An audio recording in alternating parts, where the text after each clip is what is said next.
क्या आप सभी से एक प्रश्न है, क्या केवल भारत में ही पूजा पाठ, सत्संग और मोक्ष की चर्चा होती है, या विदेशों में भी लोग आत्मा, परमात्मा और मृत्यु के बाद के जीवन के बारे में सोचते हैं? आइए आज इसी विषय को हम समझते हैं। दुनिया के लगभग हर देश में लोग ईश्वर, धर्म और मृत्यु के बाद के जीवन के बारे में विचार करते हैं। अंतर केवल इतना है कि अलग अलग देशों में और धर्मों के इसके लिए अलग अलग शब्द और मान्यताएं हैं। भारत में हिंदू, जैन और बुद्ध परंपराओं में मोक्ष या मुक्ति की चर्चा होती है। वहीं ईसाई धर्म में उद्धार, इस्लाम में नजात और बौद्ध परंपरा में निर्वाण जैसे शब्दों का उपयोग होता है।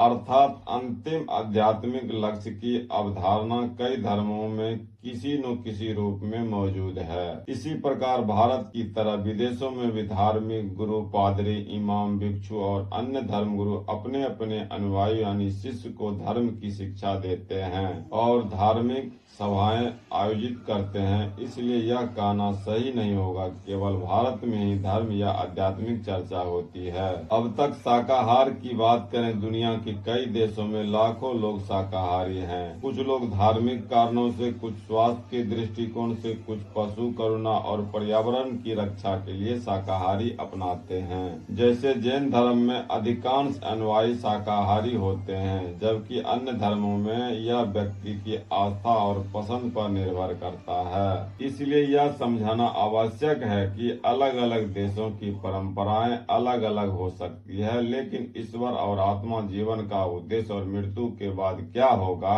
इन प्रश्नों पर दुनिया भर में लोग विचार करते आ रहे हैं। यदि आपको यह जानकारी उपयोगी लगी तो वीडियो को लाइक करें, अपने विचार कमेंट में लिखें और ऐसे ही ज्ञानवर्धक वीडियो देखने के लिए चैनल को सब्सक्राइब जरूर करें। साथ साहेब।